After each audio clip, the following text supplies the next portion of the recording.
Hello everyone. आप सभी का स्वागत है हमारे यूट्यूब चैनल एस्पिरेंट्स पर। आज की इस क्लास में हम लोग कवर कर रहे हैं रीजनिंग के सिलेबस को। रीजनिंग का सिलेबस ये आपके स्टेट एग्जाम जो रहता है HP patwari, panchayat secretary, HP police, JOA और other SSC exam like CGL, CHSL, MTS, GD, CPO, है ना। इन सभी कॉम्पिटेटिव एग्जाम के लिए बहुत ही इंपॉर्टेंट रहेगा। तो बिना टाइम वेस्ट किए स्टार्ट करते हैं आज की क्लास को। आज की इस क्लास में सबसे पहले हम देखेंगे जो आपका रीजनिंग रहता है। रीजनिंग को हम चार सेक्शन में डिवाइड करते हैं, है ना। चार सेक्शन में डिवाइड करते हैं। सबसे पहले देखेंगे हम लॉजिकल रीजनिंग। लॉजिकल रीजनिंग में आपके टॉपिक रहेंगे analogy, classification, coding decoding, series, alphabet and word test, blood relation, direction, distance, order and ranking, missing number और वेन डायग्राम। अभी इनको आगे हम फर्दर एक्सप्लेन करेंगे। दूसरा सेक्शन रहता है इसका general mental ability. General mental ability में कुछ कैलकुलेशन से रिलेटेड आपके क्वेश्चन बनते हैं, जैसे सिलॉक्स हो गया, मैथमेटिकल ऑपरेशन हो गया, clock and calendar, dice and cube और सिटिंग अरेंजमेंट। थर्ड सेक्शन रहता है हमारा इसमें नॉन वर्बल रीजनिंग। अब देखो इसका नाम ही क्या है, नॉन वर्बल रीजनिंग, विजुअल, जिसको देख के आप सॉल्व कर सकते हो। तो इसमें आपके क्वेश्चन बनता है फिगर्स, है ना। फिगर्स बेस्ड बनेंगे या इमेज से रिलेटेड हो सकता है क्वेश्चन। जैसे यहाँ पे गिवन है, यहाँ पे जो टॉपिक रहेंगे mirror and water image, paper cutting, embedded figures, figure series, counting of figures. ये टॉपिक बहुत इंपॉर्टेंट रहता है, काउंटिंग ऑफ फिगर्स। आपके सामने एक फिगर आएगा ऐसे, सिंपल सा ऐसे हो सकता है ना।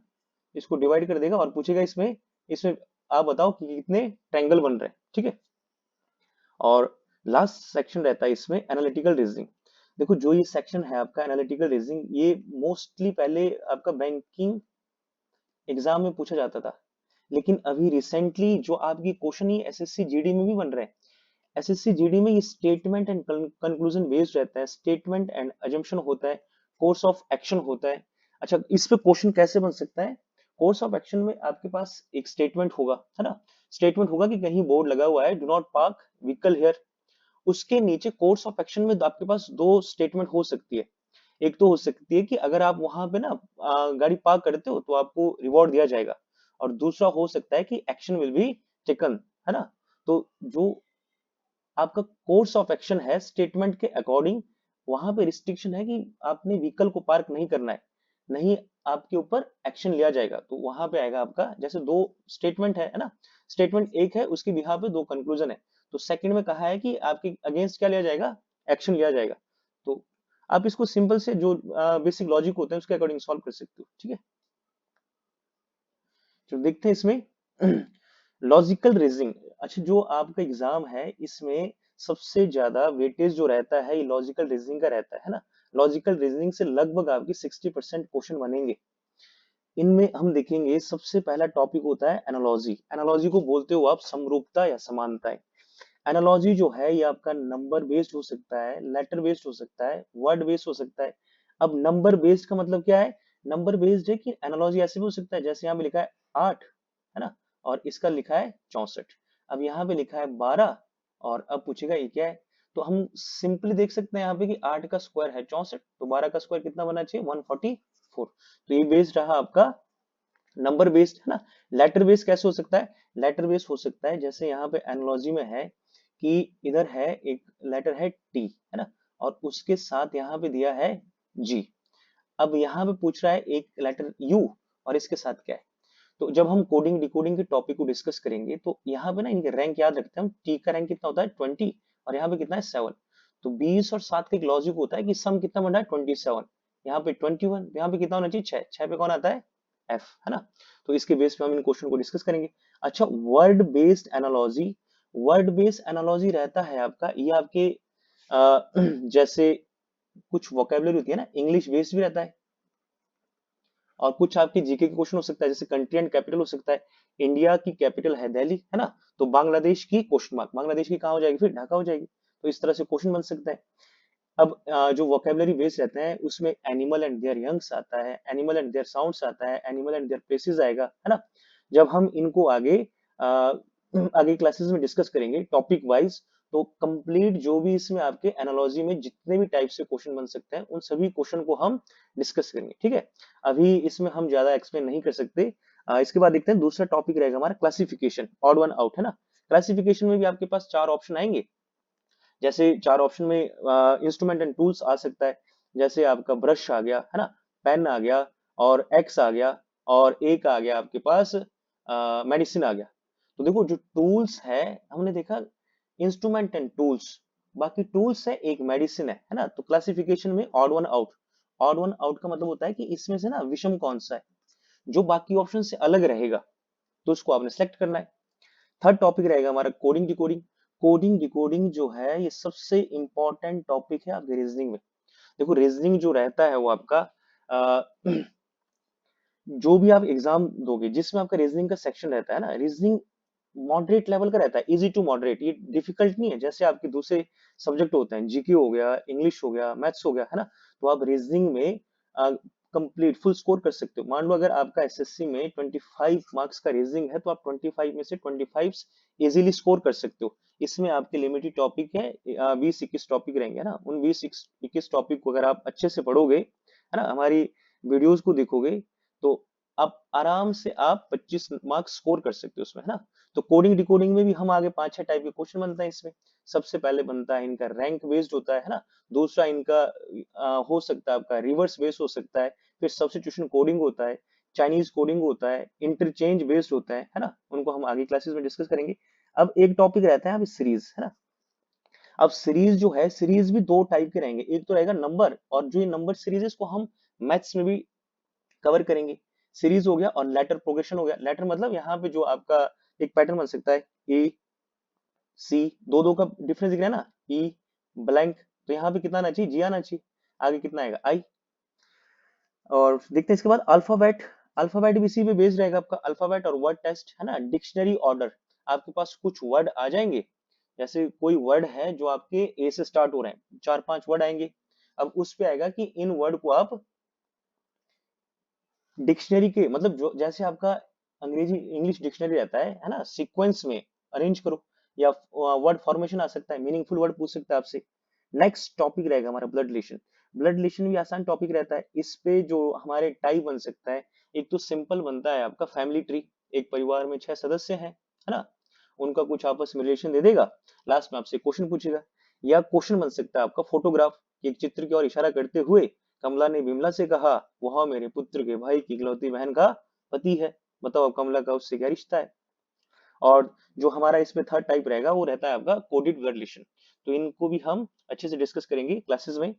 नेक्स्ट है हमारा direction and distance. Direction and distance और ब्लड रिलेशन दोनों आसान टॉपिक रहते हैं, है ना। तो डायरेक्शन डिस्टेंस में हम क्वेश्चन देखते हैं, इसमें आपका पाइथागोरस थ्योरम पे क्वेश्चन बनते हैं, है ना। और डिग्री बेस बन सकता है, डिग्री पर भी क्वेश्चन बनेंगे इसमें। शेडो बेस, परछाई पर क्वेश्चन बन सकता है। और फोर्थ रहेगा आपका कोडिड, कोडिड डायरेक्शन पे भी क्वेश्चन आते हैं, है ना। तो उनको भी हम डिस्कस करेंगे। नेक्स्ट रहेगा order and ranking. Order and ranking को आप रैंकिंग अरेंजमेंट भी बोल सकते हो। रैंकिंग अरेंजमेंट का मतलब क्या है, इसमें ना जैसे ऐसे भी आ सकता है क्वेश्चन की 6 लोग हैं, उनकी अलग अलग हाइट है, ए टू एफ, है ना। तो जो अगर 6 लोग हैं ए टू एफ, उनकी अलग अलग हाइट है। अब पूछेगा कि ए से बड़े केवल 2 लोग हैं, है ना। और ए से छोटा सी है, लेकिन सी सबसे छोटा नहीं है। और ए से बड़े कितने लोग हैं, 2। तो 3 लोग ऊपर, 3 लोग नीचे। ए से छोटा सी है, लेकिन सी जो है ना तो सबसे छोटा है ना बिल्कुल ए से छोटा है, तो सी यहाँ आ जाएगा। फिर आपसे पूछेगा अब ये कि बी और डी के बीच में एक आदमी है, और डी जो है वो सी से छोटा है, तो डी यहाँ पे आ जाएगा, बी यहाँ आ जाएगा, है ना। पूछेगा कि एफ सबसे बड़ा नहीं है, एफ इधर आ गया। हमारे पास यहाँ पे कौन बचा है, यहाँ बचेगा ई बचेगा। तो इस तरह से क्वेश्चन बन सकता है आपका रैंकिंग एंड ऑर्डर। बाकी रैंकिंग अरेंजमेंट पे क्वेश्चन आपके स्ट्रेट रो वाले भी हो सकते हैं, वर्टिकल रो वाले भी हो सकते हैं, उनको भी हम डिस्कस करेंगे। मिसिंग नंबर, वही देखो आपका मिसिंग नंबर जो है नंबर सीरीज से रिलेटेड है। इसमें भी आपके पास जैसे एक सीक्वेंस बन सकता है 5, 10, 15 ब्लैंक, है ना, और यहाँ पे 30। तो अब पूछेगा कि इसमें बताओ कौन सा आएगा, यहाँ पे 20 आएगा बीच में, है ना। लेकिन इस पे भी आपके आगे पैटर्न होता है, ये तो बेसिक क्वेश्चन बनाया हमने यहाँ पे, है ना। इसमें जो आपके डिफिकल्ट क्वेश्चन रहेंगे, मॉडरेट टू हाई लेवल के रहेंगे, वो भी हम डिस्कस करेंगे। नेक्स्ट टॉपिक है लॉजिकल रीजनिंग का, जो लास्ट टॉपिक दिया है ये रहेगा वेन डायग्राम। वेन डायग्राम को बोलते हैं वेन आरेख, है ना। वेन आरेख समझते होंगे आप, जैसे वो पूछता है आपसे कि आपके पास 3 एलिमेंट है, एक स्टूडेंट, है ना, और एक है टीचर, और एक है आपका स्कूल। तो इसको अरेंज करना है, तो हम ऐसे लिखेंगे स्टूडेंट टीचर दोनों कहाँ आते हैं, स्कूल के अंडर रहेंगे, है ना। तो वेन डायग्राम ये डिस्कस करेंगे हम। ठीक है, दूसरा सेक्शन हमारा जनरल मेंटल एबिलिटी।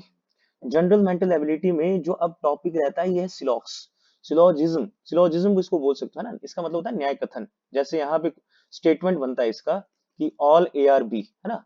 स्टेटमेंट, तीन स्टेटमेंट आएगी, स्टेटमेंट के बिहाफ पे आपके पास कंक्लूजन आएंगे, और उन कंक्लूजन को आपने देखना है कि कौन सा सही है कौन सा गलत है ना। तो इसमें भी ऐसे ही बनता है, ये वेन डायग्राम पर बेस्ड होता है। सिलॉक्स जो है ये totally based on Venn diagram. तो हम सिलॉक्स को पढ़ने से पहले वेन डायग्राम के टॉपिक को कवर करेंगे, है ना। जैसे यहाँ पे ऐसे बनता है कि all A are B, some B are C, no C is D, कोई भी सी डी नहीं है। अब आपसे पूछेगा कि सम ए इज बी, देखो कुछ ए तो बी है, ये सही है। सम ए आर डी, ये गलत है ना। देखो सम ए आर डी, ए तो यहाँ है डी यहाँ है। तो सिलॉक्स के क्वेश्चन इस टाइप के बनेंगे। मैथमेटिकल ऑपरेशन जो है ये आपके एसएससी में सबसे इंपॉर्टेंट टॉपिक रहता है ना। ऐसे इसमें मैथमेटिकल ऑपरेशन के दो क्वेश्चन पूछते हैं, जीडी हो आपका सीजीएल हो। इसमें जो बेस्ड रहेगा ये आपका कैलकुलेटिव रीजनिंग है, इसको बोल सकते हो बोर्ड मास पे। इसमें आपके पास कुछ साइन होते हैं कि प्लस और माइनस को इंटरचेंज करो, इनटू और डिवाइड को इंटरचेंज करो, है ना। फिर आपके पास एक यहाँ पे एक्सप्रेशन दे देगा 32 डिवाइड 64 इंटू 8, है ना, प्लस 16 बराबर कितना। अब इन साइन को चेंज करना है आपने, फिर उसके अकॉर्डिंग आपने सॉल्व करना है। बाकी आपको पता है क्लॉक एंड कैलेंडर, है ना। क्लॉक के क्वेश्चन बनते हैं, कैलेंडर के बनते हैं। कैलेंडर पे जो मोस्टली क्वेश्चन बनता है वो सिंपल आपसे एक डेट पूछेगा कि 15 अगस्त 1947 को कौन सा दिन था। एक क्वेश्चन ये भी बन सकता है कि यदि आज का दिन रविवार है तो आज से 52 सप्ताह और 215 दिनों के बाद दिन बताओ। तो ये जितने भी इसमें क्वेश्चन बन सकते हैं सारे हम टॉपिक में डिस्कस करेंगे। नेक्स्ट रहेगा हमारा डाइस एंड क्यूब। देखो डाइस और क्यूब दोनों सेम सेम ही है, आपके पास पता है डाइस यहाँ पे ये डाइस है ना। डाइस के कितने फेस होते हैं, 6 फेस होता है। और डाइस के कॉर्नर कितने होते हैं, 8 कॉर्नर होते हैं, इसके 12 साइड होती है। कुछ प्रॉपर्टी के क्वेश्चन भी पूछ सकता है आपसे। नेक्स्ट टॉपिक रहेगा हमारा सिटिंग अरेंजमेंट। अब सिटिंग अरेंजमेंट का मतलब है बैठने की व्यवस्था। सिटिंग अरेंजमेंट में अलग अलग टाइप हो सकता है। आपका ऐसा हो सकता है कि एक स्ट्रेट लाइन है जिसमें आपके 6 7 8 लोग बैठे हैं। ऐसे बन सकता है एक सर्कल है, इस सर्कल में भी कितने लोग बैठे हैं, 8 लोग बैठे हैं।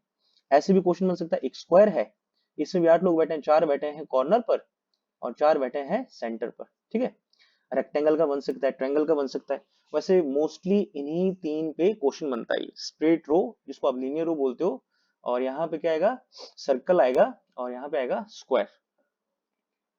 फिर हम नेक्स्ट सेक्शन में देखेंगे।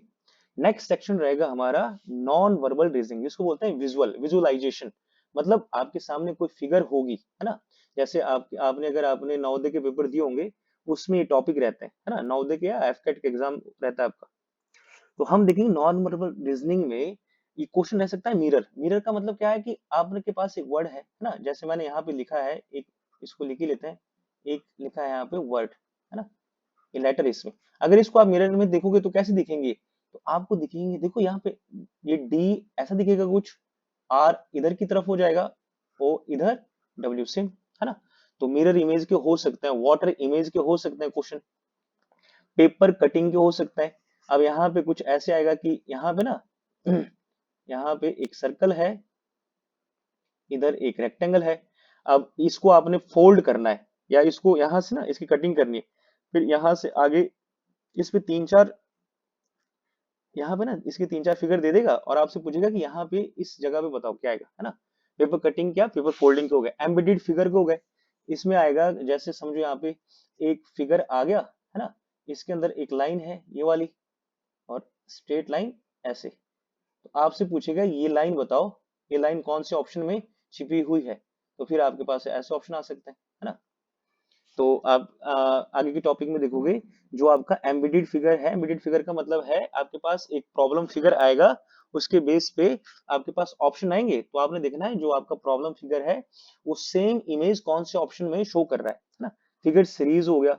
काउंटिंग ऑफ फिगर्स ये भी इंपॉर्टेंट रहता है। काउंटिंग ऑफ फिगर्स हम देख चुके हैं, जैसे ट्रायंगल पूछ सकता है आपसे, स्क्वायर पूछ सकता है आपसे, रेक्टेंगल पूछ सकता है, लाइन भी पूछ सकता है कितनी लाइन है। और इसमें ही देखेंगे हम जो हमारा लास्ट टॉपिक रहेगा एनालिटिकल रीजनिंग, है ना।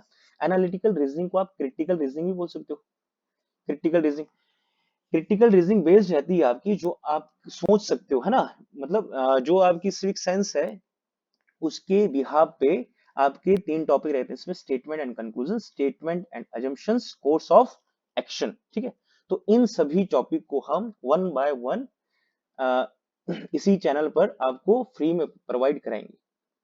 तो अगर आप लोगों को आज की वीडियो पसंद आई है तो हमारे चैनल को सब्सक्राइब करें, वीडियो को ज्यादा से ज्यादा शेयर करें, ताकि जो भी आपके जान पहचान में बच्चे हैं जो कॉम्पिटिटिव एग्जाम की तैयारी कर रहे हैं, एचपी पटवारी, पुलिस की और जो उन सभी की हेल्प हो सके। तो तब तक मिलते हैं नेक्स्ट वीडियो में, तब तक के लिए धन्यवाद।